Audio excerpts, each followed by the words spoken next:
अरे अरे, कुठे गेला रामदास? कहा गया वो रामदास का बच्चा? अरे मी इथेच आहे. आणि अर्धवट राव मला रामदास का बच्चा काय म्हणतो? सॉरी, विसरलोच. रामदास स्वामी ब्रह्मचारी होते. तेव्हा मुलांनो, मी तुम्हाला गोष्टी आणि गाण्यांची कॅसेट ऐकवणार आहे. म्हणजे इंग्रजीत सांगतो त्यांना, ध्वनी फीत ऐकवणार आहे.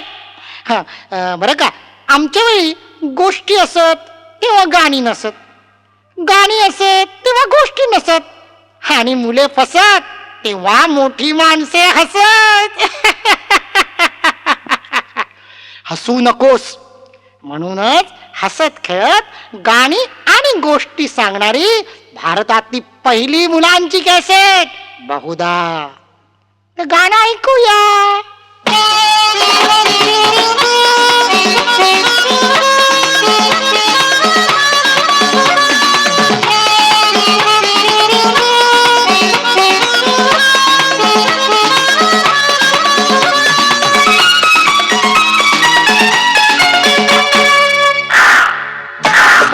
काळा सावळा कावळा इकडे तिकडे धावला, जंगल झाडीत खेळला अन तहानेने पोळला. काळा सावळा कावळा इकडे तिकडे धावला, जंगल झाडीत खेळला अन तहानेने पोळला.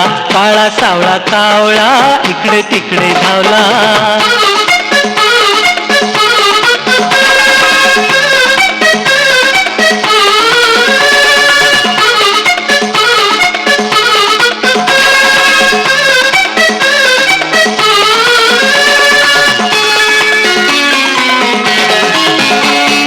पाणी नाही नदीत अन पाणी नाही नाल्यात, पाणी नाही ढगात अन पाणी नाही जगात. पाणी नाही नदीत अन पाणी नाही नाल्यात, पाणी नाही ढगात अन पाणी नाही जगात. काव काव करून त्याचा घसा सुद्धा सुकला. काळा सावळा कावळा इकडे तिकडे धावला, जंगल झाडीत खेळला अन तहानेने पोळला.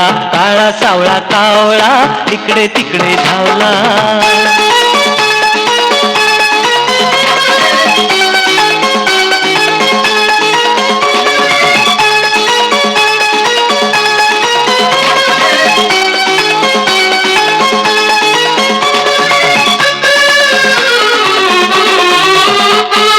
हिंडला तो रानात अन हिंडला तो गावात, आणि त्याला दिसले पाणी एका मोठ्या मडक्यात.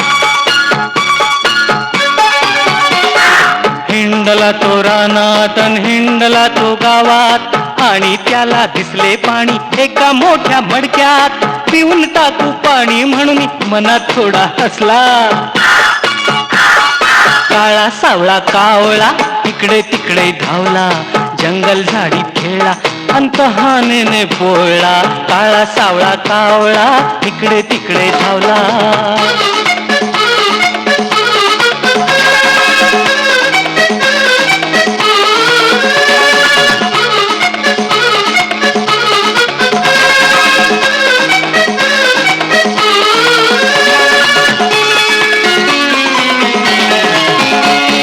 पाणी होते तळाशी आणि येईना ते चोचीत, काय करावे सुचेना सापडला तो कैचीत.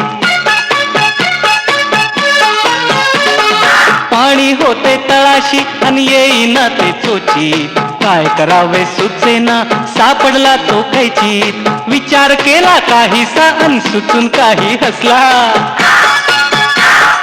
काळा सावळा कावळा इकडे तिकडे धावला, जंगल झाडीत खेळला अन तहानेने पोळला. काळा सावळा कावळा इकडे तिकडे धावला.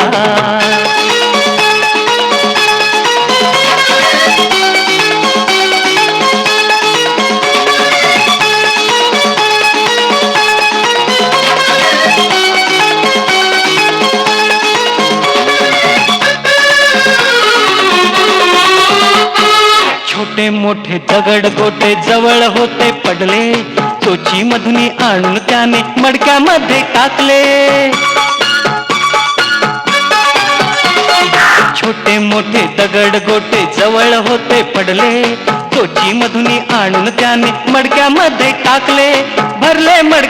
दगडांनी अन पाणी चढले काठाने, भरले मडके दगडांनी अन पाणी चढले काठाने, पिऊन पाणी काऊ गाई फांदीवरती थाटाने, फांदीवरती थाटाने, ओ फांदीवरती थाटाने. काळा सावळा कावळा इकडे तिकडे धावला, जंगल झाडीत खेळला अन गमतीने लोळला.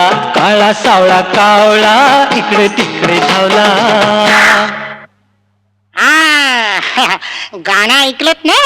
आता गाणाऱ्या गाढवाची गोष्ट ऐका. एका धोब्याकडे होतं गाढव. धोबी थोडा बहिरा होता. नदीवर जाताना, नदीवरून येताना हा बहिरा धोबी ना मोठमोठ्यानं गाणी म्हणायचा. मी गाणं गातो, मी गाणं गातो, मी धुण धुतो. माझ्या गाण्यासारखे गाणे कोणी गाईल का? माझ्या धुण्यासारखे धुणे कुणी धुईल का? गाणं गातो, धुण धुतो. पाहिलं, जाणारी येणारी माणसं ना त्याला हसत, पण धोबी त्यांच्याकडे लक्ष देत नसे. मी गाणं गातो, धुण धुतो. माझ्या गाण्यासारखे गाणे कुणी धुईल का? माझ्या धुण्यासारखे धुणे कुणी गाईल का? पण धोब्याचं गाणं ऐकून गाढवाचे कान मात्र किटून गेले. गाढवाला वाटलं, छा छा छा छा छा, आता मात्र हद्द झाली हा. मला वाटतं आता आपणच गावं, म्हणजे आपल्या गोड आवाजाने तरी हा मालक गप्प राहील आणि येणारा जाणारा माणूस थक्क होईल. चला सुरुवात करूया. उगीच चांगल्या गोष्टीला उशीर नको. मी गातो.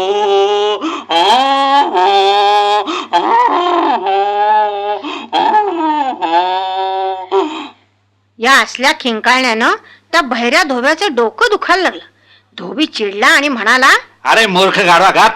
काय ह्या तुझा बसाडा आवाज? अरे महामूर्खा, सुंदर गाणं म्हणण्यासाठी मेहनत घ्यावी लागते. गवत खाऊन काही गळा गोड होत नाही. चाल, चालतो इथून. जातोस की नाही की हाणू पाठीत रट्टे. बापरे.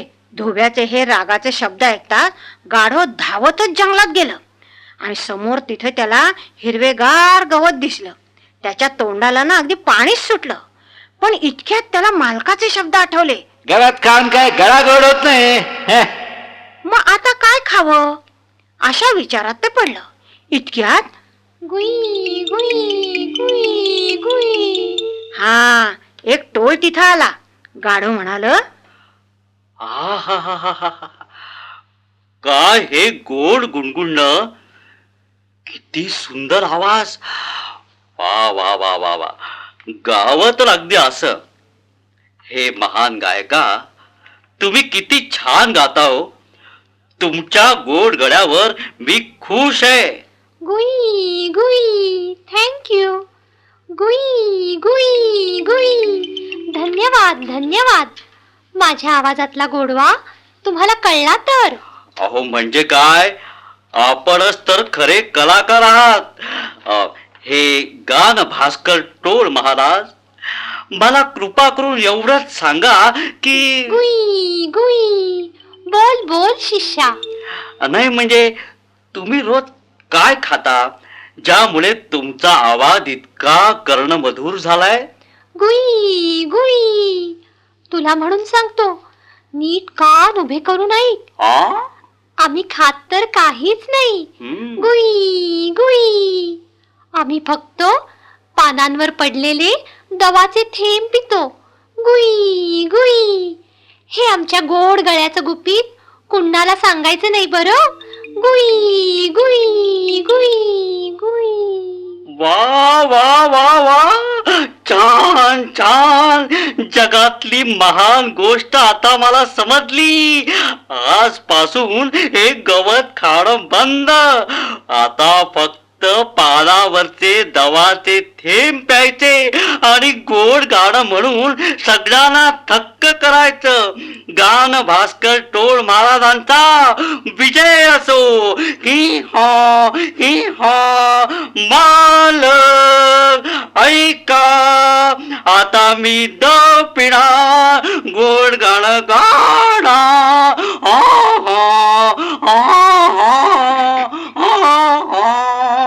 अरे काहीच न खाता गाढव जगणं शक्य आहे का?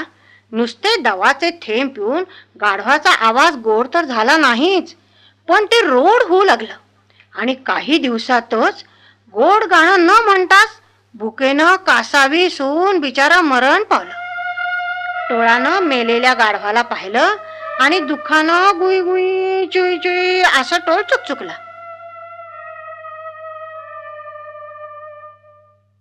टोळ चुकचुकले पण गाढव चुकले.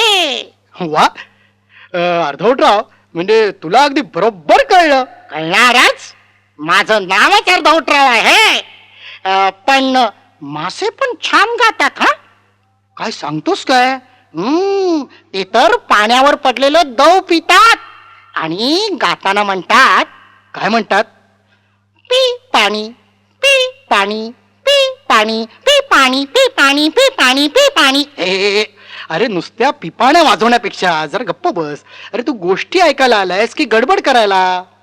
गोष्ट ऐकल्यावर गडबड करायला. मुलांचा गोंगाट कसा कानाला अगदी गोड वाटतो. अरे गोड हा शब्द तरी निदान गोड बोल रे. नको, डायबिटीज होईल. तुझी गोड अक्कल कळून चुकली. नाही, चुकून कळली. म्हणूनच न चुकता पुढली गोष्ट ऐकूया. आधी कुस्ती, मग दोस्ती. कळलं ना? उन्हाळा सुरू झाला. सूर्य झाला चकचकीत, ऊन पडली रखरखीत. झाडाची पानं गळू लागली, जंगलातली सावली पळू लागली. जिकडे तिकडे ऊनच ऊन, सगळ्यांना वाटे जावे पडून. जंगलातले सगळे प्राणी उन्हाळ्याला कंटाळले आणि घाम पुसून पुसून हैराण झाले. सगळ्याच प्राण्यांना सारखी तहान लागे. नदीचं पाणी सुद्धा संपू लागे. एकदा एका सिंहाला खूप तहान लागली. तेव्हाच एका रानडुकराला पण फार तहान लागली. सिंह आणि रानडुकर गेले झरावर पाणी प्यायला. तेव्हा सिंह म्हणाला, ए शंभ्या रानडुकरा, आर दिसत नाही वाटत? मी जंगलचा राजा, मी आधी पाणी पिणारा. अरे जा जा जा, या जंगलात सगळे प्राणी सारखे. अरे राजाला काय वेगळी ताण लागते आर वाटतं? गप रे, मला ताण लागले, मीच पाणी पिणार. मी आधी पाणी पिणार. जादा बोलायचं काम नाही, एका पंजात तुझा डोला फोडीना. जा जा जा, एका मुसंडीत लोळवेन. आर आठ. सिंह गुरगुरू लागला, रानडुकर कुरकुरू लागलं. आर हिम्मत असेल तर आधी लढाई तुझी न माझी, आणि मग पाणी. अरे असल्या 56 सिंहांना पाजीन मी पाणी. आता तू संपलास. अरे तू खलास, खलास. काम तुझं डोळ्यात फोडतो. रानडुकरा तुझा कान पाटतो तुझा. सिंह आणि रानडुकराची मारामारी सुरू झाली. दोघांनी एकमेकावर हल्ले केले. कुणीच हारायलाही तयार नाही, कुणीच हटायलाही तयार नाही. दोघेही जखमी झाले. पण ह्या दोघांची मारामारी पाहून मात्र आकाशात गिधाड घिरट्या घालू लागली. हवेतल्या हवेत मिटक्या मारू लागली. गिधाडाने विचार केला, आता यापैकी जो पहिला मरेल त्याचे आपल्याला जेवण मिळेल. मूर्खासारखे भांडतात आणि फुकट मारतात, पण आपल्या जेवणाची सोय तर करतात. सिंह आणि रानडुकराला गिधाडांची वटवट समजली आणि त्या दोघांना अक्कल सुचली आणि त्यांची लढाई तेव्हाच थांबली. सिंह म्हणाला, मित्रा, ये बघ, तू आधी पाणी पी. हा, तू पी. नाही पी रे. तुम्ही वनराज हा. तुम्ही आधी पाणी प्यावं. नाही र अरे तू आधी पाणी पी. आपण सगळे सारखे हो. हे बघ हा. मी आणि तू भाऊ भाऊ भाऊ. मन बर हा.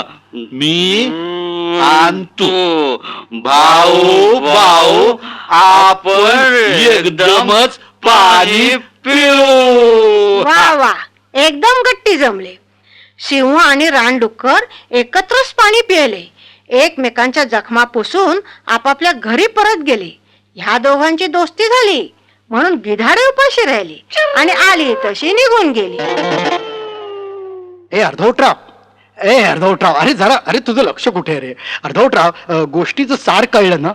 हो सार कळलं, रस्सम कळलं, भात कळला, सगळं कळलं. अरे गोष्टीचं तात्पर्य कळलं का विचारायचं होतं. हो दोस्ती करण्यासाठी कुस्ती करावी लागते. छे, नाही रे. हा आता कळलं. कुस्ती केल्यावर सुस्ती उडते म्हणूनच दोस्ती सुचते.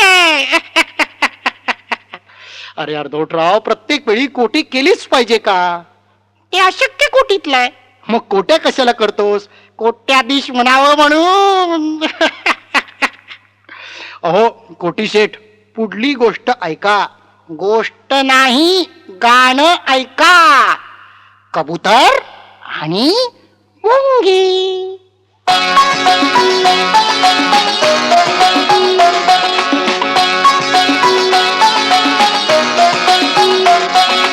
तुरु तुरु तुरु तुरु धावत होती मुंगी झाडावरी.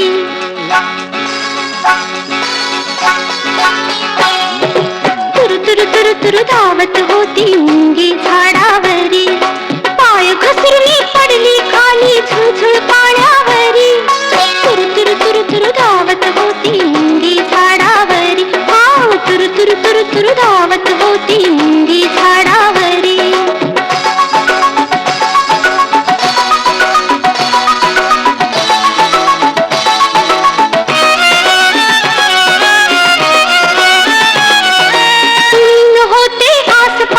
सारे होते सुन्न. काय करावे काही सुचेना भिवून झाली खिन्न. कुणी होते आसपास ही सारे होते सुन्न. काय करावे काही सुचेना भिवून झाली खिन्न. धडपड धडपड करीत होती येण्या काठावरी. तुरु तुरु तुरु तुरु धावत होती मुंगी झाडावरी. तुरु तुरु तुरु तुरु धावत होती मुंगी झाडावरी.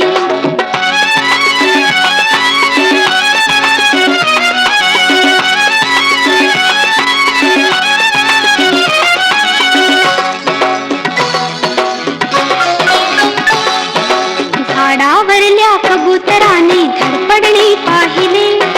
वाचवण्यासी मुंगीला त्या पान एक फेकले. झाडावरल्या कबुतराने धडपडणे पाहिले. वाचवण्यासी मुंगीला त्या पान एक फेकले.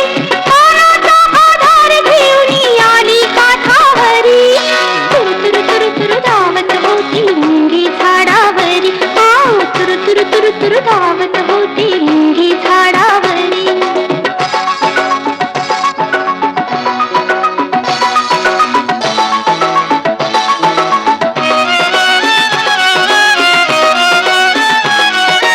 असे एकदा तिथे कबूतर होते झाडावरी. कुणी शिकारी बंदूक घेऊन आला की सत्वरी. असे एकदा तिथे कबूतर होते झाडावरी. कुणी शिकारी बंदूक घेऊन आला की सत्वरी. पाहून त्याला धावली मुंगी सुसाट वाऱ्या परी. तुरु तुरु तुरु तुरु धावत होती मुंगी झाडावरी. तुरु तुरु तुरु तुरु धावत होती मुंगी झाडावरी.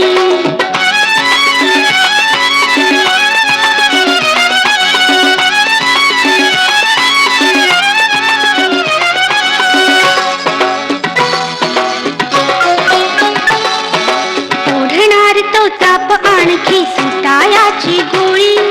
तोच चावली मुंगी पाया मारली त्याने उडी. ओढणार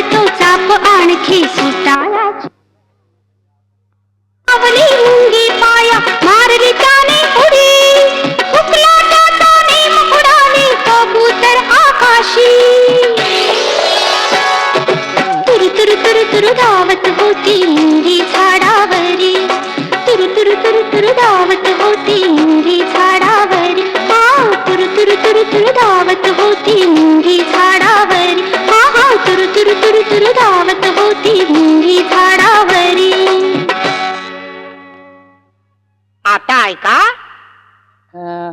गवंडी घोडा. अरे गवंडी नाही, घमेंडी. हा, मेंढी घोडा. अरे मेंढी नाही. मला शेंडी लावू नका. हे बघ, गोष्टीचं नाव आहे घमेंडी घोडा. ऐका. एका व्यापाऱ्याकडं एक गाढव होतं. तो व्यापारी नेहमी गाढवाच्या पाठीवर सामान बांधून बाजारात जाई. बाजारात सगळं सामान विकून टाके आणि घरी येताना गाढवावर बसून येई. त्याला एकदा व्यापारात खूप फायदा झाला आणि मग त्यानं एक घोडा विकत घेतला. घोडा विकत घेतल्यापासून व्यापारी घोड्यावर बसून आजूबाजूच्या गावात जाई आणि अधिक फायदा मिळावा म्हणून खूप सामान खरेदी करी. गावोगावच्या बाजारात नेऊन विकी. त्यामुळे गाढवाच्या पाठीवरचं ओझं दिवसेंदिवस वाढतच गेलं आणि त्या ओझ्यामुळे गाढव मात्र हळूहळू थकत चाललं. थोडस चालून बिचारं दमू लागलं. पण व्यापाऱ्याच्या काही हे लक्षात आलं नाही, कारण व्यापारी घोड्यावर बसत होता. असाच एकदा प्रवास करत असता गाढव घोड्याला म्हणालं,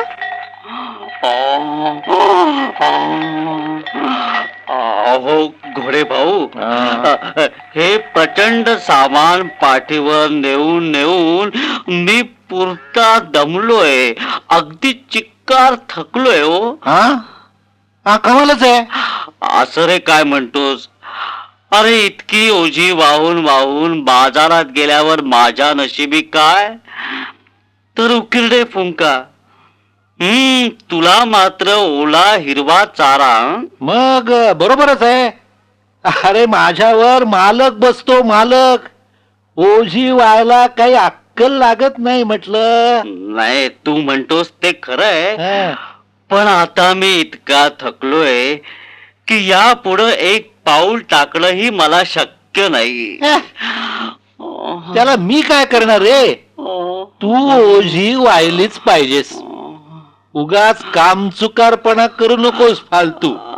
असं असं नव्हे घोडे भाऊ. मग कसं? अहो, तुम्ही इथं येण्या आधीपासून मी ओझी वाहतोय, मालकाची सेवा करतोय. तुम्हाला एक विनंती करू? काय ते नीट बोल गाढवा. प्रिय घोडे भाऊ, माझ्या पाठीवरच्या सामानापैकी थोडं सामान, नाही म्हणजे तुमच्या पाठीवर घ्याल? मी सामान घेऊ? नाही, तसं नाही हो, पण ह्या प्रचंड वजनाने खरंच मला आता चालणं शक्य नाहीये. कराल ना मला मदत? हट बे हट हट. मला असलं काही ऐकायला सुद्धा आवडत नाही. अरे गाढवाच्या लेका, लक्षात ठेव, माझ्यासारखे उमदे घोडे गाढवासारखी ओझी वाहत नाहीत. अरे मालक बसतात आमच्या पाठीवर, मालक. बर बुवा, हं. आता जे नशिबात आहे तेच होईल. चला. बिचारा गाढव खिन्न झालं. ते प्रचंड ओझ पाठीवर सांभाळत ते कसं बस रखडत रखडत मुकाटपणे चाललं आणि थोडं अंतर गेल्यावर शेवटी ते एका खड्ड्यात पडलं. ते पुन्हा कधीच उठलं नाही. गाढव मेलेलं पाहताच व्यापाऱ्यानं गाढवाच्या पाठीवरचं सर्व सामान घोड्याच्या पाठीवर लादलं आणि नुसतं सामानच नव्हे तर ते मेलेलं गाढव सुद्धा घोड्याच्या पाठीवर बांधलं. आणि मग गाढवाचं ओझं वाढणारा घोडा म्हणाला, अरे अरे अरे अरे काय रे माझे हाल.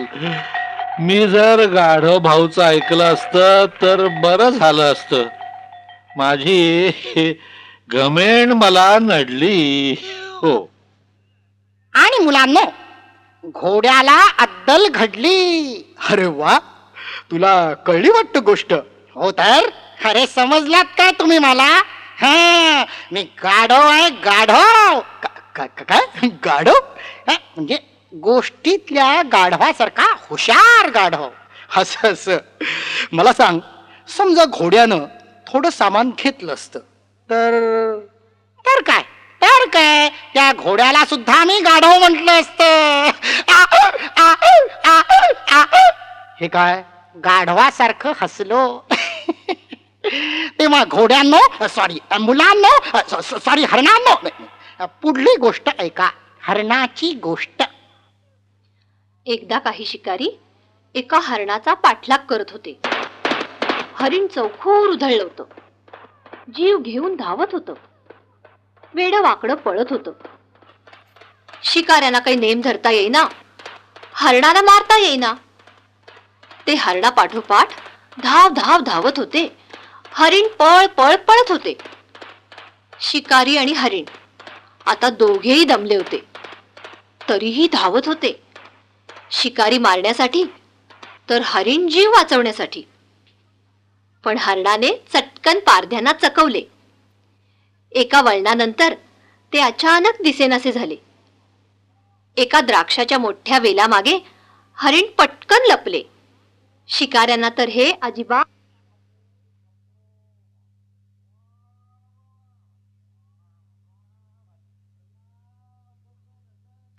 नाराज झाले, खिन्न झाले. शिकारी परत निघाले. हरणाजवळूनच ते पुढे गेले, पण त्यांनी हरणाला नाही पाहिले. शिकारी काही अंतर पुढे जाताच हरणाने वेलाची पानं खाण्यास सुरुवात केली. हरिण कचाकच पानं तोडू लागले, बकाबक खाऊ लागले. त्याच वेळी पुढे गेलेल्या एका शिकाऱ्याने सहज मागे वळून पाहिले. त्याला हलणारा वेल दिसला. त्याला वाटलं बहुधा इथंच हरिण लपलं असावं. त्यानं चटकन नेम धरून गोळी मारली आणि हरिण जमिनीवर कोसळले. हरिण मरताना म्हणाले, अरे रे, किती कृतज्ञ मी. ज्या वेळानं मला संकटकाळी आधार दिला, आपल्या माग मला लपवलं, त्याचीच पानं मी खात होतो. किती दुष्ट आहे मी. माझ्या अशा वागण्यामुळेच मला ही शिक्षा मिळते.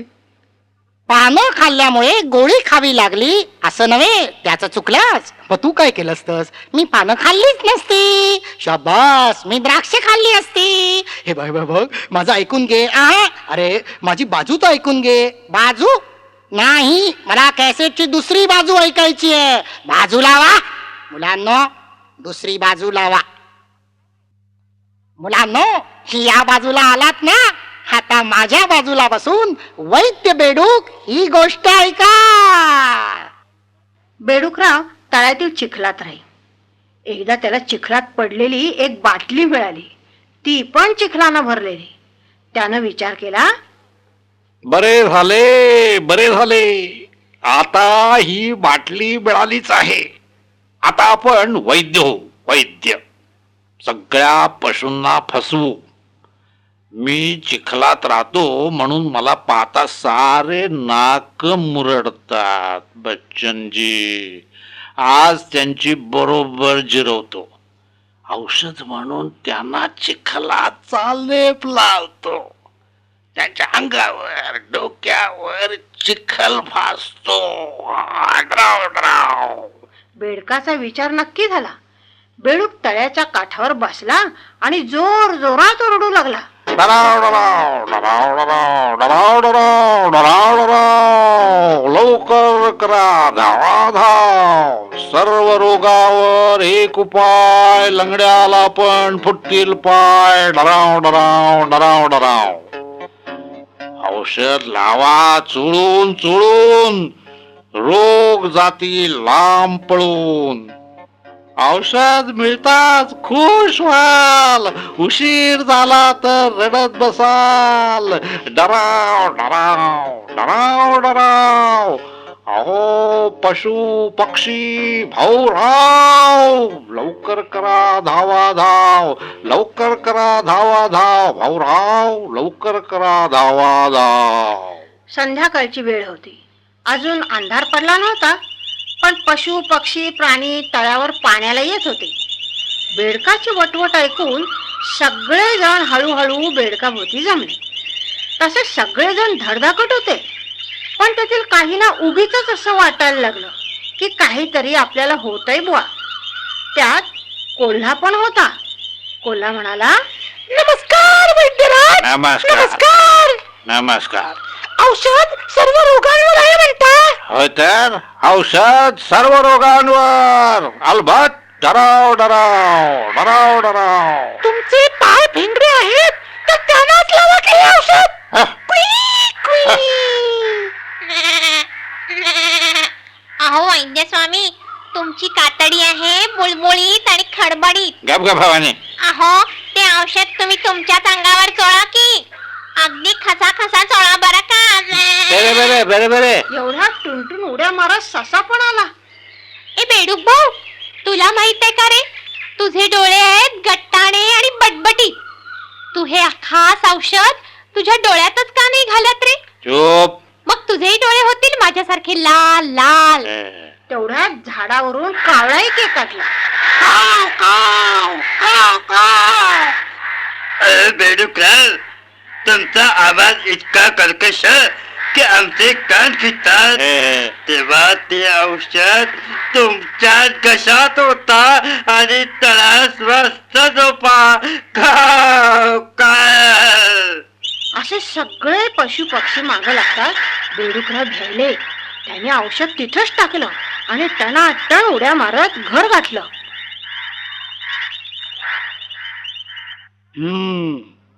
लोका सांगे ब्रह्मज्ञान आणि आपण चिखल पाषाण.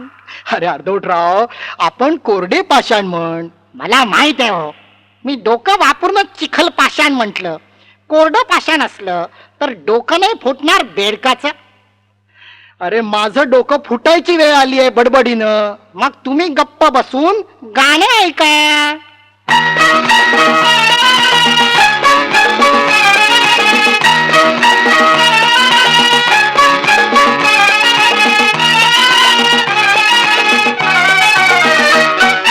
टिटुकला उंदीर नाचत होता सुर्रम सुर. सिंहराज तो निजला होता तोऱ्यात आपल्या ठर्रमदूर. टिटुकला उंदीर नाचत होता सुर्रम सुर. सिंहराज तो निजला होता तोऱ्यात आपल्या ठर्रमदूर.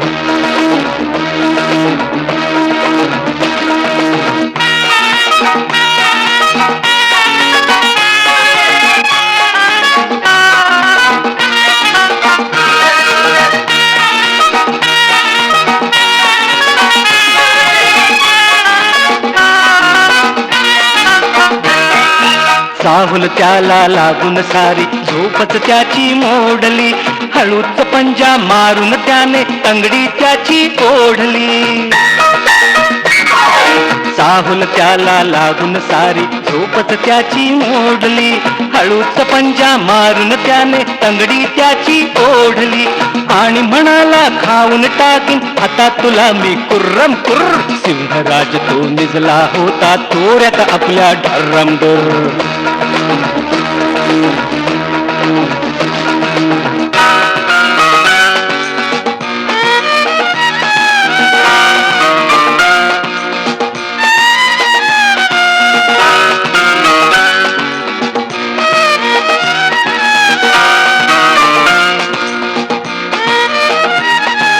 पाया पडूनी उंदीर सांगे खाऊ नकोस तू मजला. इवला सामी दिसतो तरीही येईन तुमच्या कामाला. पाया पडूनी उंदीर सांगे खाऊ नकोस तू मजला. इवला सामी दिसतो तरीही येईन तुमच्या कामाला.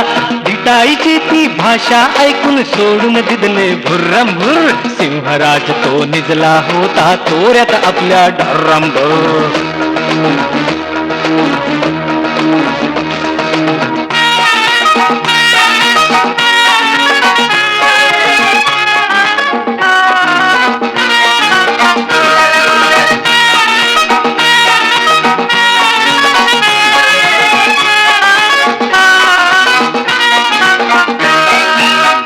पारधी निघून गेला जाळे लावून रानात.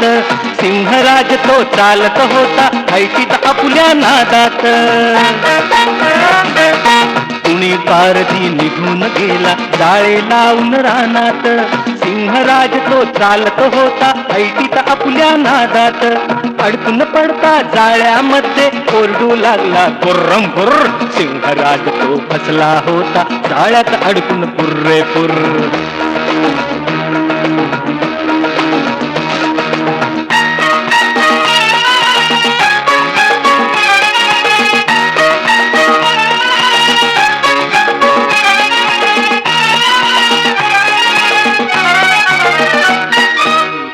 मामा धावत आला इंगित त्याने ताडले. चावून चावून जाळे त्याने झटके मध्ये पाडले. उंदीर मामा धावत आला इंगित त्याने ताडले. चावून चावून जाळे त्याने झटके मध्ये पाडले. बाहेर येता सिंह म्हणाला हुशार तू तर खर्रा खुर. सिंहराज अन उंदीर मामा नाचू लागले हिप हिप हुर. सिंहराज अन उंदीर मामा नाचू लागले हिप हिप हुर. सिंहराज अन उंदीर मामा नाचू लागले हिप हिप हुर. सिंहराज अन उंदीर मामा नाचू लागले हिप हिप हुर. वा वा वा वा वा वा वा वा वा वा, काय गाणं, काय सूर, आहा, सुंदर सूर.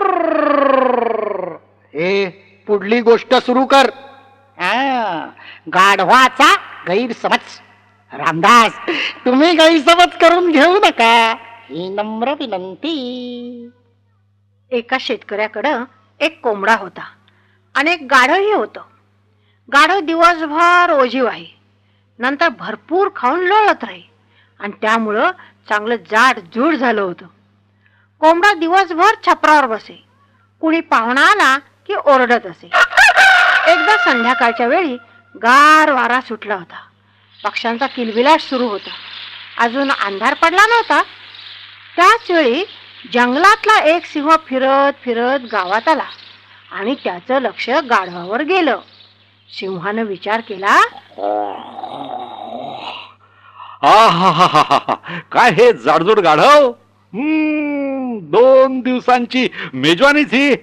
आज याला मारायचंच, आज याला खायचंच. सिंह गाढवाच्या दिशेने येऊ लागला. इतक्यात कोंबड्याने सिंहाला पाहिलं. कोंबडा मोठ्याने आरवला. असं म्हणतात की कोंबड्याच्या आरवण्याला सिंह खूपच घाबरतो. अरे बापरे, हा कोंबडा का ओरडतोय? काय पण विचित्र आवाज. जाऊ दे ते मेजवानी. असला आवाज ऐकण्यापेक्षा इथून आपण पळावं हे उत्तम. चलो. सिंह जीव घेऊन पळत सुटला. सिंहाचं पळणं पाहून गाढवाला मजाच वाटली.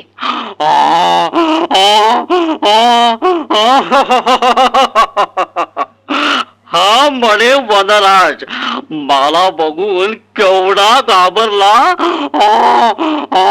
थांब थांब, याची चांगलीच खोड मोडतो, याला गावाबाहेर पळवण्यात लावतो आणि मग आयटीत गावात येतो. सिंह पळत पळत गावाबाहेर गेला आणि गाढव सुद्धा सिंहाच्या पाठोपाठ धावत धावत आणि खी हा असं ओरडत ओरडत गावाबाहेर गेलं. सिंहानं गाढवाला पाहिलं आणि त्याला खूप आनंद झाला. गाढव मात्र आयटीत खिंकाळण्यातच होत.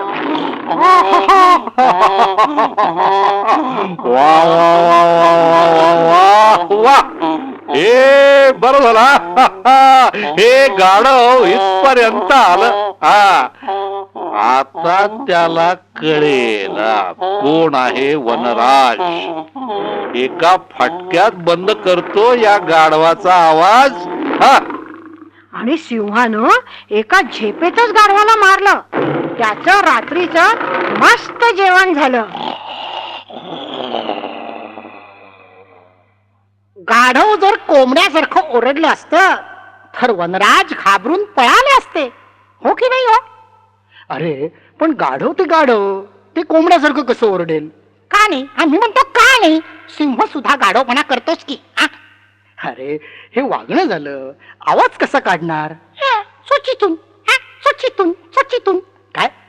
आता कळलं, गाढवाला चोच नाही म्हणून कोंबड्याचा आवाज नाही.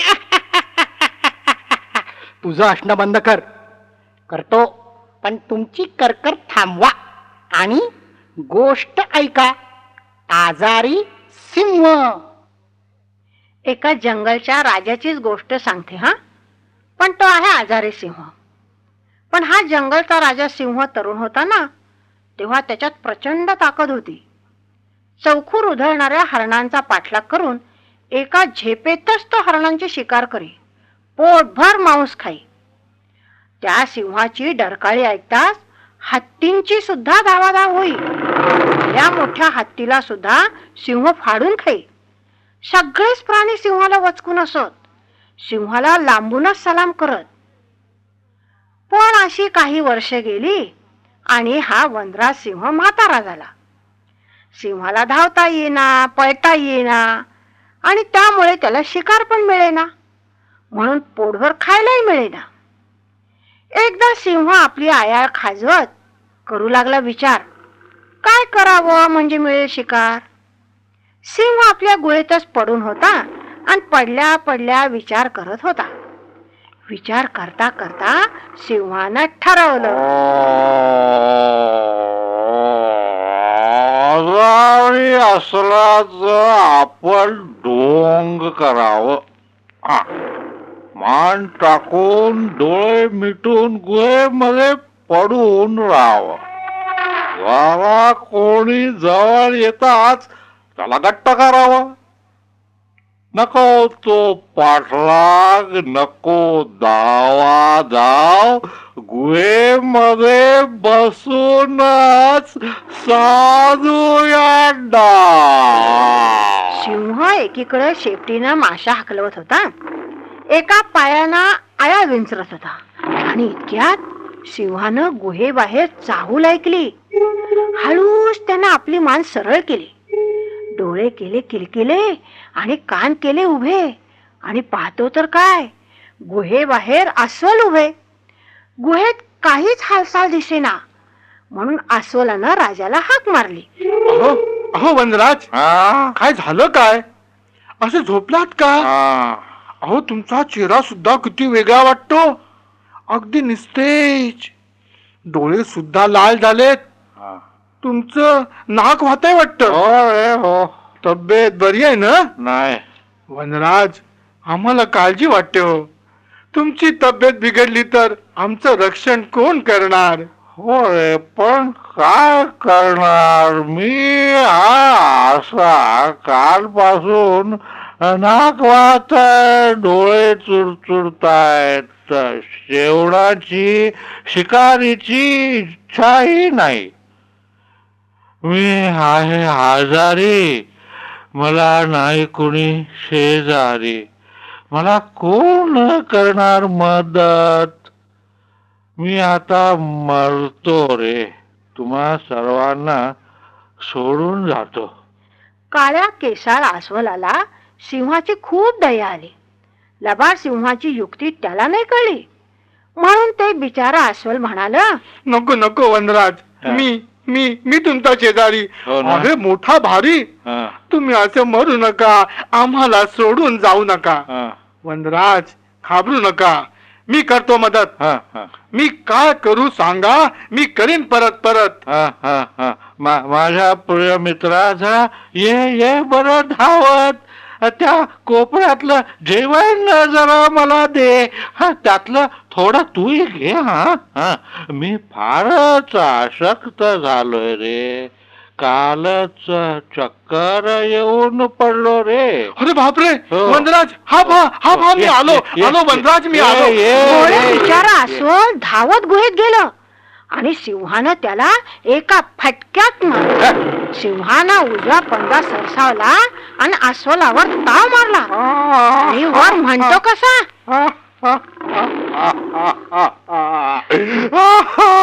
बरं झालं, छान झालं. या मोठ्या अस्वलामुळे 2 दिवसांचे जेवण झाले. बरं होईल जर सगळे प्राणी ऐकतेच इथे असे चालून आले. सिंहाचा विचार खराच ठरला. सिंहानं असं खूप जणांना फसवलं, लांडगे, हरण, अस्वलं, गाढव, बापरे किती किती तरी प्राणी फसले आणि सिंहाचे शिकार झाले. सिंहाला वाटलं आपणच शहाणे, बाकी सारे वेडे झाले. पण एकदा सिंहाच्या गुहेबाहेर कोल्हा उभा राहिला. सिंहाला वाटलं छान झालं, आता हा पण फासणार. आणि हा आत आला रे आला की ह्याच्यावर झेप मारायची. पण चतुर कोल्ह्यानं वनराजाची चौकशी बाहेरूनच केली. क्वी क्वी क्वी क्वी. नमस्कार वनराज, तुमची तब्येत कशी काय? काही त्रास तर नाही ना? नमस्कार. अरे काय दुःख आहे, काय करणार, मी आजारी आहे. धावत नाही, पळत नाही, मी असतो झोपून. सगळेच प्राणी मला जातात नुसते बघून.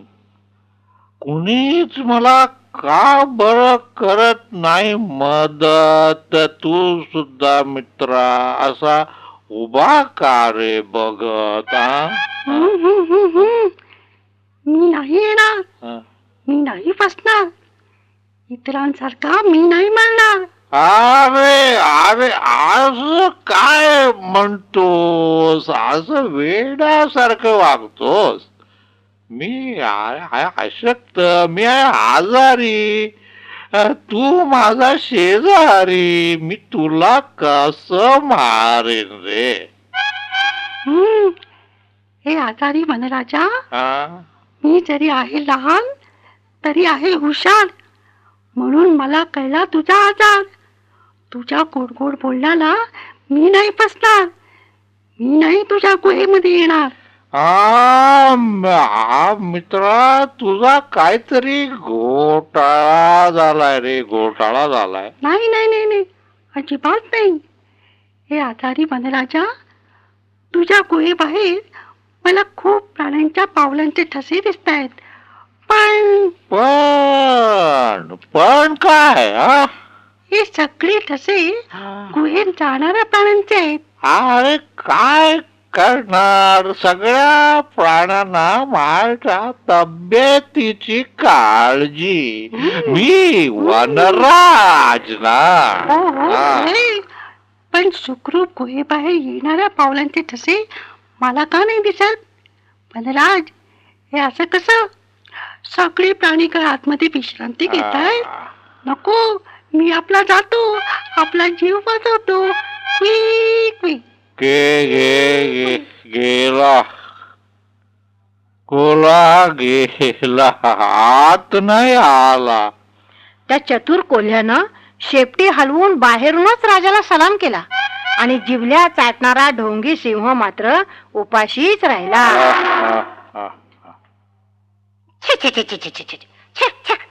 आणि स्वतःला वनराज बनवतो आणि एकच प्राणी खातो. अरे मग किती खाणार अर्धोटराव? कमीत कमी 20, 25, 50. काय 50? अरे 50 हत्ती, घोडे, जिराफ. समुद्रातली कोलंबी. कोलंबी म्हणजे अहो कोलंबसाची बायको. हो का? तुम्हाला माहित नाही का? मी खातो 50 कोलंबी. खाऊ नकोस, आजारी पडशील आणि औषध तुम्हाला घ्यावं लागेल. त्यापेक्षा गाढवाचं गाणं ऐकूया, म्हणजे तब्येत ठणठणीत.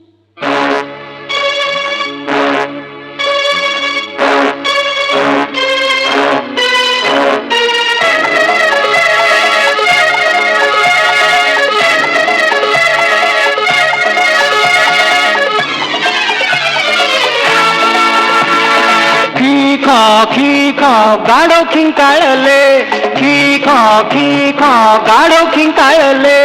जंगलामध्ये आडवे तिडवे चौकूर उधळले, जंगलामध्ये आडवे तिडवे चौकूर उधळले.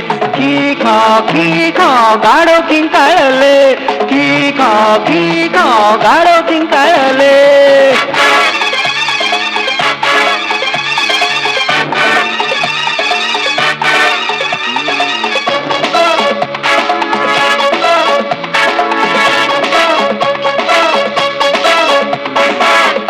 चारा खाऊन हवेतला थांबारी, जंगलचा मी राजा असल्या बाता मारी. हिरवा चारा खाऊन हवेतला थांबारी, जंगलचा मी राजा असल्या बाता मारी. आणि आणि आणि त्याला सिंहाचे कातडे मिळाले. खी खाव गाढव खिंकाळले, खी खाव गाढव खिंकाळले.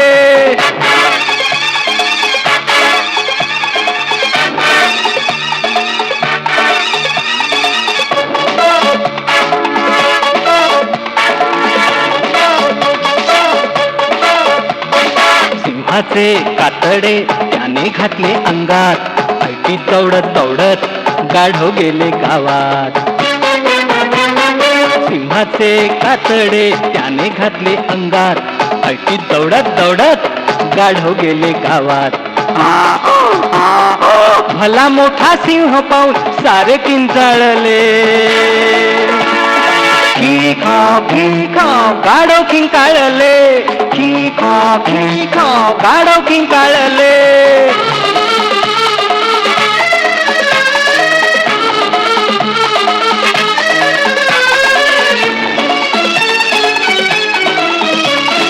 भल्या भल्या माणसांचे तत पप झाले.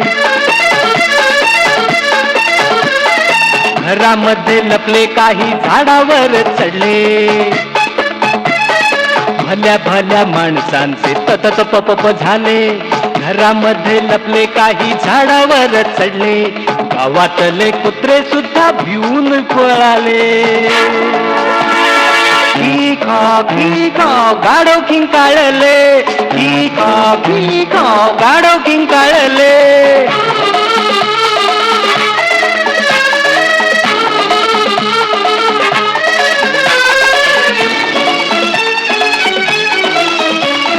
खिंकाळणारा सिंह पाहून सगळे समजले. किंकाळणारा जीव काय घरामध्ये लपलेले काठ्या घेऊन आले. आता माझ्या गाढवाची किंकाळणारा सिंह पाहून सगळे समजले.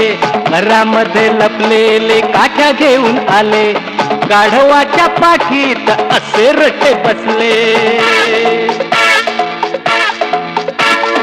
ही हा गाढव किंचाळले, ही हा गाढव किंचाळले, गाढव किंचाळले, गाढव किंचाळले, गाढव किंचाळले. कॅसेट संपली. आता किंचाळत बसणार का? नाही ना, मग दुसरा भाग आणा आणि लावा. म्हणजे ऐका हो, म्हणजे मी पुन्हा तुमच्या घरी अशीच गाणी गोष्टी मज्जा मज्जा घेऊन येईन.